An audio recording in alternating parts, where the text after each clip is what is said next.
Hello and welcome to this repair tutorial, and today we're going to look at a Creek, and the model number is 440 and this is the S3. In terms of general specifications, RMS power output is 30 watts per channel times 2 into 8 ohm speakers. You have both switched and unswitched speaker terminals on the rear, meaning that if you connect via the 1/4 inch headphone jack socket and you have speakers connected to the switched terminals, then it will automatically disconnect those speakers for private listening. Input sensitivity for your disc stroke phono, and this is a moving magnet type cartridge that would be connected, is 2 millivolts with 47 kiloohms impedance. And then for your sensitivity for your tuner and tape, it's 250 millivolts, and then the CD is 600 millivolts. As mentioned a moment ago, you can connect headphones directly, private listening, and then you have mono mode, selectable again from the front fascia, also mute, and individual bass, treble and balance controls.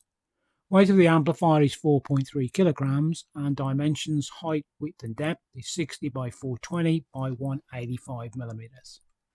Now here, when we look from the top, you can see that it is a very clean layout. On the left hand side at the rear is where you have your individual RCA connectors and also the phono stage, individual selection switch, so no electronic switching. And then you have 2 voltage regulators, which is for the plus and minus 15 volt power supplies. Then you can see the main amplifier section, preamplifier towards the front, and then the large electrolytic smoothing capacitors. And with this amplifier, it has 4 fuses. So you have fuses on the power supply, left and right channel, and then you also have protection fuses on the outputs as well. So there's no relay protection system for this unit. Now in terms of manufacturing date, you can see here, if we take a close-up, you can see that this amplifier was made 13th of May 1991. And on earlier Creek 440s, what you would have seen on there is that the writing on the front and also on the rear was white. On this version, they changed it then to green. But something else which is a little bit strange is that on the earlier versions of this amplifier, they always use Rubicon capacitors. And I've worked on many of those amplifiers, and they were very high quality capacitors. But here, for some reason, you have this brand of Eurocap, which I'm not familiar with, so it's maybe something I need to look into. But maybe for manufacturing costs, that's why they chose to switch away from Rubicon to this manufacturer. But seems a little bit strange. And then here, when we zoom in, you can see, as mentioned previously, this is the phono stage. And on these latter designs, it's a bit more cleaner, I would say. And I can see here that they've used like polyester type capacitors.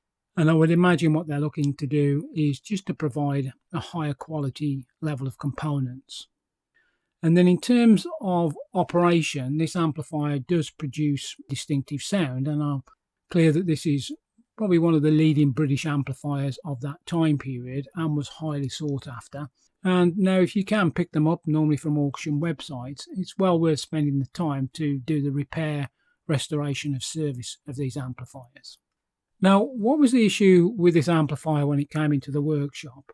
Well, the information provided was that the right channel of the amplifier was not working. And here what I've highlighted is that there is a resistor or a feed resistor, which is 330 ohms, and this is 1 watt. And you can see that it's discoloured. So that's indicating to you that at some point in time, excess current has been drawn. Now, this part of the circuit is the left channel. And you can see that there is a preset potentiometer there for setting the bias.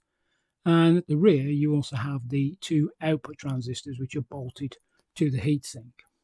And then what was interesting with this amplifier was that when I removed the fixing bolts at the front so I can get full access to the output transistors, you can see here what I've done is I've just put a red circle around one of the output transistors on the right channel. And this transistor is TIP2955, and its complementary pair is the TIP3055. And these are Motorola devices. So when I did the multimeter check, what I found was that the transistor was short circuit, and that's what you can see here. So you can see here that it's less than 1 ohm. But when I made the measurement for the TIP3055, it was not short circuit, which is a little bit strange because normally when output transistors fail in an amplifier, you do tend to find that both transistors fail at the same time. So here, rather than just replace the defective transistor, what you have to do is to replace both of them. That's good practice.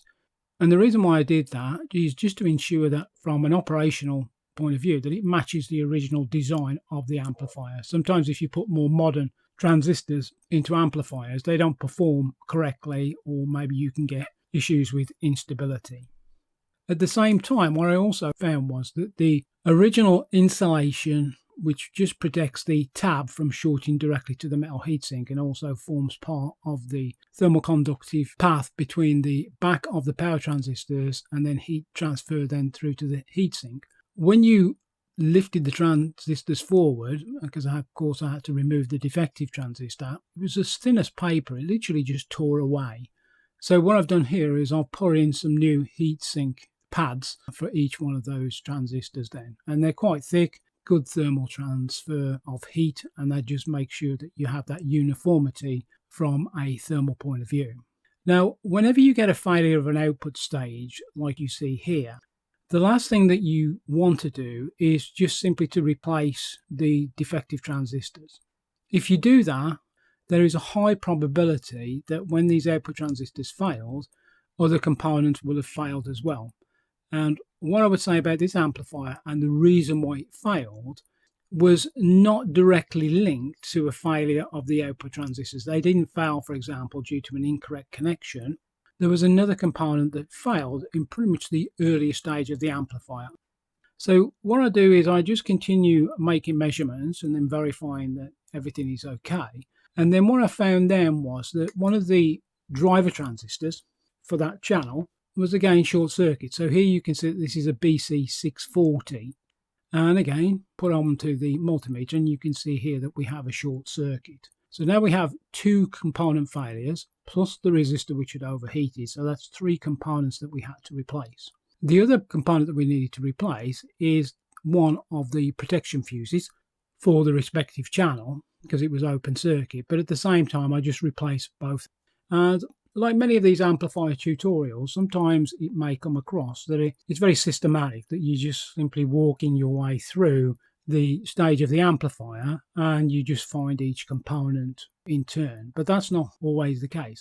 Often what you can find is you will spend an amount of time, sometimes quite a lot of time, tracking down a defective component. And what I tend to do here is just to do it in a process of elimination. So here, the first thing I'm going to go do is I will do, with the amplifier powered off, just some resistance measurements. So this is where I'm going to put the multimeter probes across the different component leads, and I will also measure one way and then reverse the leads again. And I will compare between the failed channel and the working channel. So I'm trying to isolate if there is some form of electrical resistance, which would probably indicate that there was an issue with a component in that part of the circuit. And here I'll check the semiconductors, I'm checking the resistors, the diodes, and then I get to the point where I'm then checking the smaller electrolytic capacitors. And the capacitor here, and you can just about see it next to the fuse, I've removed it from the circuit board, is a 47 microfarad capacitor rated at 25 volts. So when I removed that capacitor, because I had a misreading on the circuit board, what I found was that it wasn't actually operating as a capacitor anymore. So this is C12, and as you can see here that the capacitor is acting like a resistor. So if I change these leads around, again, it would read just under 54 ohms. So that, of course, is a problem. And the electrolytic capacitor then was replaced with a high quality capacitor, 105 degrees C operating temperature. And it was a Nichicon capacitor that I installed. And that effectively eliminated the issue with the channel. And then I could then move on to biasing the channel. But we'll come back to that a little bit later on because we had some other work to do. So part of any amplifier repair or service, because of the age of these amplifiers, you need to take some time just to look at each one of the solder joints. And if you see any discoloration or maybe some cracking, you need to resolder them. I keep making this point, don't just go fix the area or the fault. Because this is age related, you need to restore the integrity back for these solder connections. So this is a worthwhile exercise, and often it will eliminate particularly things like intermittent type faults that maybe you see during testing of an amplifier. And then here what I'm highlighting is that I just replaced the two capacitors. So you can see C12, there's the capacitor installed, but at the same time I've also replaced C112 for the left channel.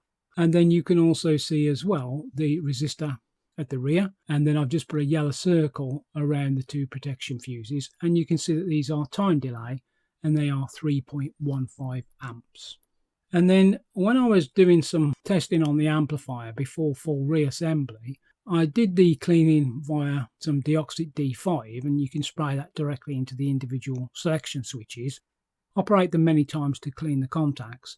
And then here what you can see are the three user controls at the front. So this is the bass, treble and balance controls. And again, squirting De-Oxit D5 into the access ports on the side of the potentiometers, just rotate them backwards and forwards many times, and then that will effectively clean the carbon tracks. Now those three potentiometers are what we call center dent. So that means if you set them to the midpoint, they kind of click into position then. But when I came to check the volume control potentiometer, it was very, very worn. So this is what we call 41 dent. So as you're rotating it backwards and forwards, it's almost like a grinding effect. So that told you that really it's not something that we can repair. We would need to replace this potentiometer. The other thing to highlight is that normally in audio amplifiers, the volume control potentiometers are often what we call A, which means that it has an audio taper, like a logarithmic taper. When you see B, that indicates that this is a linear taper, meaning that if I rotate this potentiometer to midpoint and I put my multimeter across each of the outer leads or each of the outer pins to the center pin, I should be reading approximately 5 ohms. So it's completely linear in the resistance track. So here this shaft is 25 millimeters. Here in this photograph, you can see that we've installed the new potentiometer, but you'll also note as well that there is a wire which connects to the ground point on the amplifier board.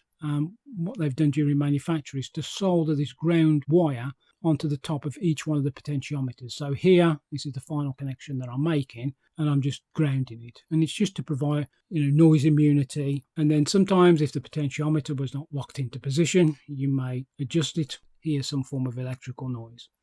So once all of that work was done, we also checked and cleaned the input socket then for the headphones. The next part then is the adjustment of the output stage of the amp. Now, what I cannot find is a circuit schematic which matches the same layout as this amplifier or this version of amplifier. So this is the version 1, so I'm presuming there were other versions. So some of this circuit which you see here, some stages of this does match, but not the references that you see on the circuit board. So the output transistors are the same. Also the driver transistors, but then other parts are not exactly the same. So what I have to do here is to take the bias setting, which is detailed on this service schematic here for the left channel. And then what I'm looking to do is to measure across either of the emitter resistors, because it's a series circuit. And then I'll leave the amplifier running for about 20 minutes with no speakers connected. Your balance, treble and bass controls at midpoint, and then your volume control at minimum. And then I adjust that preset until I read 6 millivolts. So here what you can see is that we do the initial measurement. Remember that this is the right channel, so this is the one where you had the failure of the TIP2955, so low. And then the adjustment here is indicating that we're up to 6 millivolts. And then for the left channel, which hadn't failed, here we make the measurement and you can see it's 3.10 millivolts, so slightly low. And then after adjustment, we just bring it back up to 6 millivolts. Now, the adjustment is a little bit sensitive, so just make small, minute adjustments and just wait. And then you'll then see that the output stage then will stabilize. And then if you need to, you can make another small adjustment then. So here on this photograph, what you can see is all of the different fail parts. So as I said, output transistors there, Motorola devices, you can make out the manufacturer's logo. You also have the failed fuse. There is the Euro capacitor, 47 microfarad, 25 volts, 330 ohm resistor, and also the signal transistor as well. And then here on the rear, I just want to sort of highlight this. You can see this green lettering. So this is quite a significant change from the earlier versions of the 440. And again, you can see that we have these 6 individual terminals on the rear for the speakers. So this is where you have the common, which is the negative leads, and then your switched and then unswitched terminals. With this amplifier as well, you also have an inline fuse within the Euro main socket as well. So on the earlier versions of the Creek 440s, the power lead was connected via a strain relief grommet directly into the amplifier. Here, it's pluggable. And then on the right hand side you can see all of your individual connections. So once all that work was done and we verified that the amplifier was working correctly, the next part of course is just to place the amplifier onto an extended test. So we leave the amplifier running normally for about 4 hours. What I would say, as with many of these legacy or older type British amplifiers, really a beautiful sounding amplifier, and I have no doubt that there's many owners out there who still have these amplifiers. And as I said previously, if you are able to source these and you want to spend some time, if you just work your way systematically, then you can restore these amplifiers and you'll be well rewarded with the sound quality that you obtain. So that sort of brings us to the end of this repair tutorial. And if you need any help, guidance or assistance, by all means email audioamplifierservicing@aol.com. and I'll be more than happy to come back to you and provide any support that you may require. So, until the next time, I wish you all the very best. Cheers and bye-bye.